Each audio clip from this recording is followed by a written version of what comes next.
ఫిబ్రవరి 4వ తారీఖున జరగబోయేటువంటి ఈ రథసప్తమి ఏదైతే ఉందో దాన్ని ఎలా కండక్ట్ చేయాలి ఏంటి, గతంలో జరిగినటువంటి ఇన్సిడెంట్ ఏదైతే ఉందో దాన్ని దృష్టిలో పెట్టుకొని ఎలా ముందుకెళ్ళాలి అనేది ఆఫీసర్స్, బోర్డు వాళ్ళందరూ కూర్చొని చర్చించడం జరిగింది. కాబట్టి అందులో కొన్ని ముఖ్యాంశాలు మీ దృష్టికి తీసుకోదలుచుకున్నాను.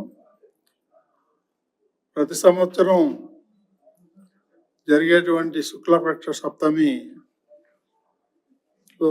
మార్పు జయంతి సందర్భంగా, సూర్య జయంతి సందర్భంగా తిరుమల రథసప్తమి ఘనంగా ఏర్పాట్లు చేస్తున్నాం. రథసప్తమి రోజున ఉదయం నుండి సాయంత్రం వరకు 7 వాహనాలపై మలయప్ప స్వామి వారు ఊరేగుతూ భక్తుల్ని ఆశీర్వదిస్తారు. రథసప్తమి రోజు దాదాపు 2 నుంచి 3 లక్షల మంది వచ్చే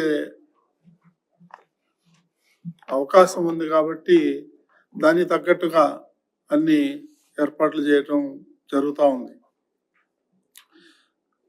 4వ తారీఖు నాడు, ఫిబ్రవరి 4వ తారీఖు 5:30 గంటల నుండి 8 గంటల వరకు సూర్యోదయం, 6:44 AM సూర్యప్రభ వాహనం, ఉదయం 9 గంటల నుంచి 10 గంటల వరకు చిన్న శేషవాహనం, ఉదయం 10 నుంచి మధ్యాహ్నం 12 వరకు గరుడ వాహనం, మధ్యాహ్నం 1 గంట నుంచి 2 గంటల వరకు హనుమంత వాహనం, మధ్యాహ్నం 2 నుంచి 3 గంటల వరకు చక్రస్నానం, సాయంత్రం 4 నుండి 5 వరకు కల్పవృక్ష వాహనం, సాయంత్రం 6 నుండి 7 గంటల వరకు సర్వ ఉపాల వాహనం, రాత్రి 8 నుండి 9 గంటల వరకు చంద్రప్రభ వాహనం. ఈ విధంగా మలయప్ప స్వామి వారు ఊరేగింపు ఉంటుంది. దానికి అనుగుణంగా పలు సేవలు, ప్రివిలైజేషన్, దర్శనాలు ఇవన్నీ కూడా రద్దు చేయడం జరిగింది. అష్టదళ పాద పద్మారాధన, కళ్యాణోత్సవం, ఉంజల సేవ, ఆర్జిత బ్రహ్మోత్సవం, సహస్ర ఉంజల దీపాలంకరణ సేవలు ఇవన్నీ కూడా రద్దు చేయడం జరుగుతుంది. ఎన్ఆర్ఐలు, చంటి బిడ్డల తల్లిదండ్రులు, సీనియర్ సిటిజన్లు, వికలాంగులు, ప్రివిలేజ్ దర్శనాలన్నీ కూడా రద్దు చేయడం జరిగింది. తిరుపతిలో ఫిబ్రవరి 3 నుంచి 5 వరకు స్లాటెడ్ సర్వదర్శనం టోకన్లు జారీ చేయటం కూడా రద్దు చేయడం జరిగింది. ప్రోటోకాల్ ప్రముఖులకు మినహా వివిధ బ్రేక్ దర్శనాలు రద్దు. బ్రేక్ దర్శనాలను సంబంధించి ఫిబ్రవరి 3న ఎలాంటి సిఫార్సు లేఖలు స్వీకరించబడవు.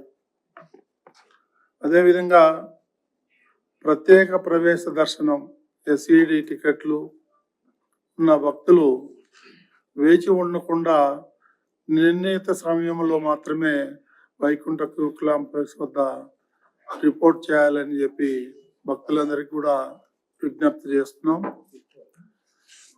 అదేవిధంగా విజిలెన్స్ అండ్ సెక్యూరిటీ ఈ యొక్క ఏర్పాట్లన్నీ కూడా చేస్తున్నాం. 1250 మంది పోలీసులు, సుమారు 1000 మంది విజిలెన్స్ సిబ్బందితో భద్రతా సేవలు చేయటం జరుగుతుంది. ఆక్టోపస్, ఏపీఎస్పీ, అగ్నిమాపక దళం, ట్రాఫిక్, పార్కింగ్ సమస్యలు తలెత్తకుండా ముందస్తు జాగ్రత్తలు తీసుకోవటం జరిగింది. గ్యాలరీలో ఉన్న భక్తుల కొరకు ప్రవేశ నిష్క్రమణ మార్గాల్లో పాటు అత్యవసర మార్గాలు, ఎమర్జెన్సీ గేట్లు కూడా ఏర్పాట్లు చేయడం జరిగింది. టీటీడీ నిఘా భద్రతా విభాగం అధికారుల పోలీసులతో సమతుల్యం చేసుకుని మెరుగైన భద్రతా ఏర్పాట్లు చేయాలని చెప్పి ఈ బోర్డులో నిర్ణయం తీసుకోవడం జరిగింది. భక్తుల సౌకర్యార్థం చక్రస్నానానికి పుష్కరిణిలో ఎన్డీఆర్ఎఫ్ జత ఈతగాళ్లను కూడా ఏర్పాటు చేయడం జరిగింది.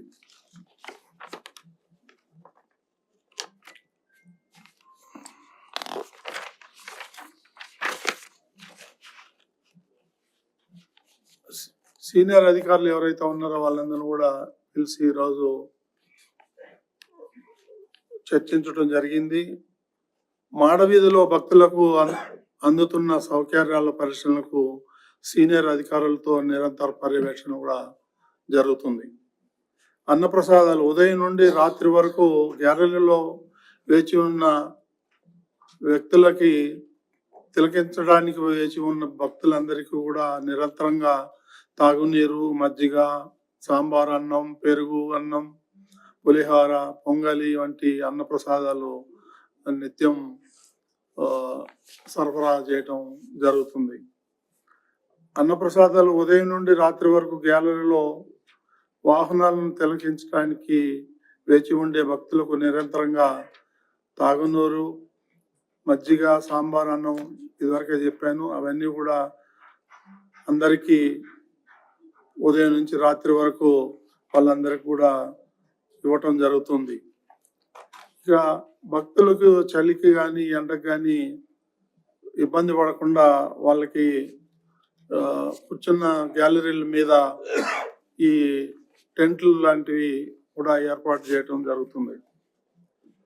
లడ్డూలు కూడా భక్తులకి అవసరమైన ఈ 8 లక్షల అవసరం ఉంటుందని చెప్పేసి తయారు చేయటం జరుగుతూ ఉంది. అందులో 4 లక్షలు ఇమీడియట్ గా ఉంటుంది, 4 లక్షలు ఏమో రిజర్వ్ పెట్టుకుంటాం. మొత్తం 8 లక్షల లడ్డుల్ని తయారు చేయాలని చెప్పి నిర్ణయం తీసుకున్నారు. ఇక మీకు తెలిసిందే కదా, విద్యుత్ అలంకరణ ఈసారి కూడా ప్రత్యేకంగా మన అధికారులు తయారు చేయటం జరుగుతుంది. వాహన సేవలు తిలకించడానికి భారీ ఎల్ఈడీలు ఇవన్నీ కూడా ఏర్పాటు చేయడం జరుగుతుంది. పుష్పాలంకరణ కూడా మొన్న ఏదైతే వైకుంఠ ఏకాదశికి చేశారో అదే విధంగా పుష్పాలంకరణ కూడా చేయటం జరుగుతుంది. అదేవిధంగా పచ్చటి తోరణాలు, అరటి చెట్లతోని వీటన్నిటితోని పసుపు పచ్చగా ఉండే రకంగా తయారు చేయటం జరుగుతుంది. భక్తులకు ఎప్పటికప్పుడు తెలియజేయటానికి పబ్లిక్ అడ్రస్ సిస్టమ్ కూడా ఏర్పాటు చేయటం జరుగుతుంది. ఎస్విబిసి ఛానల్లో నిరంతరం ఇక్కడ ఉండే వాళ్ళకే కాకుండా ప్రపంచవ్యాప్తంగా కూడా ఈ తిలకించడానికి అనుగుణంగా ఎస్విబిసి ఛానల్లో నిరంతరం లైవ్ ఇవ్వటం జరుగుతుంది.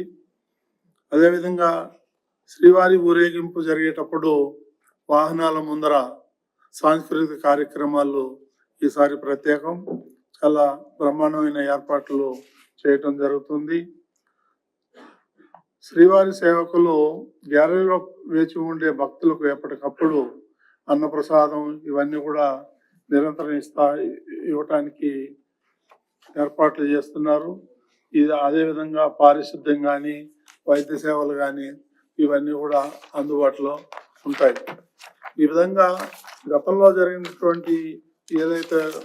జరిగిన ఇన్సిడెంట్లు ఏదైతే ఉన్నాయో వాటిని దృష్టిలో పెట్టుకొని ఈసారి అటువంటి ఏది బ్యాడ్ ఇన్సిడెంట్ జరగకుండా కట్టుదిట్టమైనటువంటి ఏర్పాట్లు చేయాలి.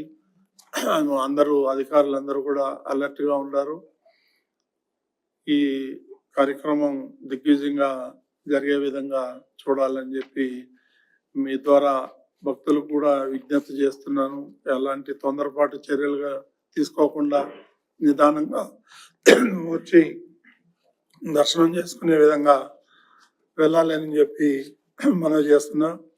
ఇంకొక ప్రత్యేకమైన విషయం ఏంటంటే, ఈ కుంభమేళ జరుగుతున్న సందర్భంగా అక్కడ ప్రయాగ్రాజ్లో మన టీటీడీ నమూనా ఆలయాన్ని నిర్మించాలి. చాలా బ్రహ్మాండంగా ఉంది. నేను వెళ్ళి స్వయంగా విజిట్ చేశాను. అక్కడ టెంపుల్ చూడముచ్చటగా ఉంది. నిజంగా అంత చలి ప్రదేశంలో అక్కడ సుమారు 200 మంది పైగా అర్చకులైతే ఉంది, టీటీడీ సిబ్బంది అయితే ఉంది. రాత్రింబగళ్ళు కష్టపడి ఆ చలిలో పనిచేస్తున్నారు. సుమారు 8 నుంచి 10,000 మంది ప్రతిరోజు ఆలయాన్ని దర్శిస్తున్నారు. ఇక్కడ ఏదైతే మనం ప్రసాదాలు ఇస్తున్నామో అదే విధంగా అక్కడ భక్తులందరికీ కూడా ఇక్కడి నుంచి వంట వాళ్ళు వెళ్ళి అక్కడ తయారు చేసి భక్తులకు ఇస్తున్నారు. చాలా ప్రశంసలు వస్తున్నాయి. చాలా బ్రహ్మాండంగా ఉంది. అంత చలిలో పనిచేస్తున్నటువంటి టీటీడీ సిబ్బందికి ప్రత్యేకంగా మా బోర్డు తరపున వాళ్ళకి ధన్యవాదాలు తెలియజేసుకుంటున్నాం.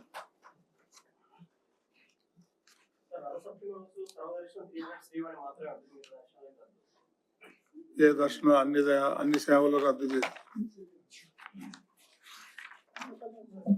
ఎస్ఎస్డి 3 days రద్దు చేస్తాం. 3, 4, 5 మిగిలి ఉంటుంది. ఓన్లీ విఐపి దర్శనం 4th మాత్రమే క్యాన్సిల్ అవుతుంది. 3rd డే మనం తీసుకోమన్నమాట. ఫ్రీ దర్శనం సర్వదర్శనం ఉంటుంది. సర్వదర్శనం ఉంటుంది. సర్వదర్శనం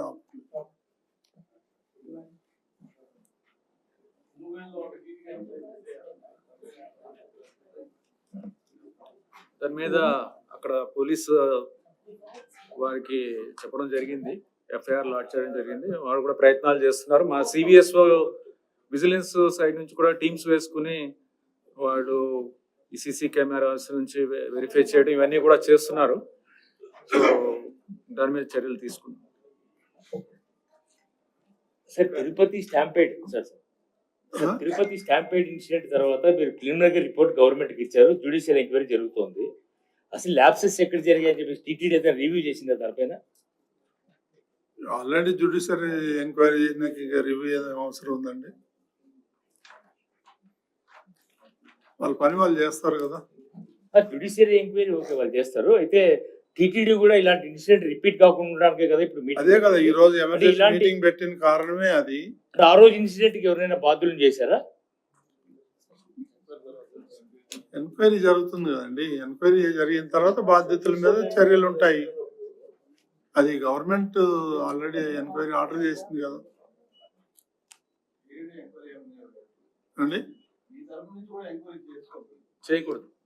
జ్యుడిషియల్ ఎంక్వైరీ అయిన తర్వాత వేరే ఎంక్వైరీలు జ్యుడిషియల్ ఎంక్వైరీ చేసిన తర్వాత జ్యుడిషియల్ ఎంక్వైరీ రిపోర్ట్ అంటే ఎంక్వైరీ కాదు, అసలు ల్యాబ్స్ ఎక్కడ జరిగింది అన్న దానిపైన టీటీడీ ఇప్పటికైనా పునరావృతం చేసిందా? అసలు ఇన్సిడెంట్ కి రీజన్ ఏంటి? ఆ ల్యాబ్స్ జరగకుండానే కదా ఎంత జాగ్రత్తలు తీసుకుని మీటింగ్స్ చేసి బోర్డు మీటింగ్ చేసి సుదీర్ఘంగా చర్చించి భవిష్యత్తులో ఈ ల్యాబ్స్ జరగకుండా ఉండడం కోసం మనం తీసుకున్నటువంటి చర్యలు. ఇక జ్యుడిషియల్ ఎంక్వైరీ ఉన్నప్పుడు రెండో ఎంక్వైరీ ఉండడం అన్నది కరెక్ట్ కాదు. జ్యుడిషియల్ ఎంక్వైరీ కంటే కరెక్ట్ అయితే కాదు కదా. సరే గతంలో జరిగినటువంటి ఏదైతే ఉన్నాయో దాన్ని దృష్టిలో పెట్టుకొని దాన్ని అధిగమించి మనం ఏం చేయాలి, బెటర్ పర్ఫార్మెన్స్ ఎలా ఉండాలి అనే దాని మీద ఈరోజు చర్చ జరిగింది.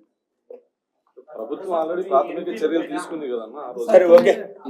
అంటే ఎంక్వైరీ అంటే టీటీడీ అడిషనల్ గా ఎంక్వైరీ కాదు, అసలు రివ్యూ చేసిందా ఇప్పటి వరకు? సమీక్ష జరిగితే ల్యాబ్సెస్ కింద ఐడెంటిఫై చేశారా? ఓకే, దాని మీద ఏమి పోలీస్ ఆఫీసర్ కలెక్టర్ గారికి, పోలీస్ ఎస్పీ గారికి వారందరితో చర్చించి మా తరపు నుంచి బోర్డులో కూడా వారి సీనియర్ అధికారులు వచ్చారు, వాళ్ళతో కూడా చర్చించి ఏమేమి చర్యలు తీసుకుంటే బాగుంటుంది, వాళ్ళు మెయిన్గా లా అండ్ ఆర్డర్ గురించి వాళ్ళు చెప్పారు. ఇలా ఎలా చర్యలు తీసుకున్నాం, ఇంతమంది పోయిన సంవత్సరం 650 మంది పోలీస్ సిబ్బందిని వాడితే ఈసారి 1300 పోలీస్ సిబ్బందిని వాడుతున్నారు. ఎక్కడా కూడా రిస్క్ లేకుండా ఏమేమి చేయాలనేది అన్ని చర్యలు తీసుకుంటున్నాం అనేది వారు చెప్పారు. మేము కూడా బోర్డు నుంచి కూడా చైర్మన్ గారు, సభ్యులు కూడా సజెషన్స్ ఇచ్చారు. దాని ప్రకారం వారు ఏర్పాట్లు చేసుకుంటున్నారు. ఇంకా వేరే ఏమైనా ఉంటాయో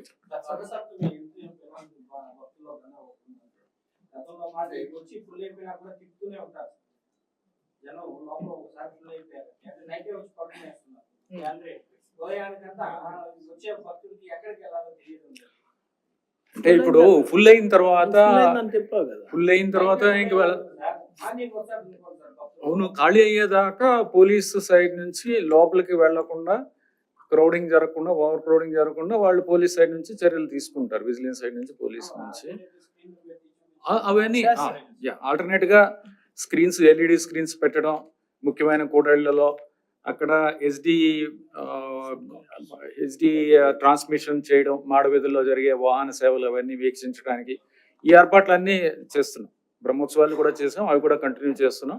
ఆ ఏర్పాట్లన్నీ ఉంటాయి. రాలేని వాళ్ళు లోపలికి రాలేని వాళ్ళు మీకు తెలిసిందే కదా, 1,80,000 కెపాసిటీ మాత్రమే ఉంటుంది. అందరూ కూడా అది అయ్యేదాకా కూడా బయటకు రావడానికి, ఎవరు లోపలికి వెళ్ళడానికి ఉండదు, ఎక్కడ ఖాళీగా ఉండదు. మీకు తెలిసిందే, సూర్యప్రభ వాహనానికి మీకు పొద్దున్న గ్యాలరీలన్నీ కూడా నిండిపోతాయి.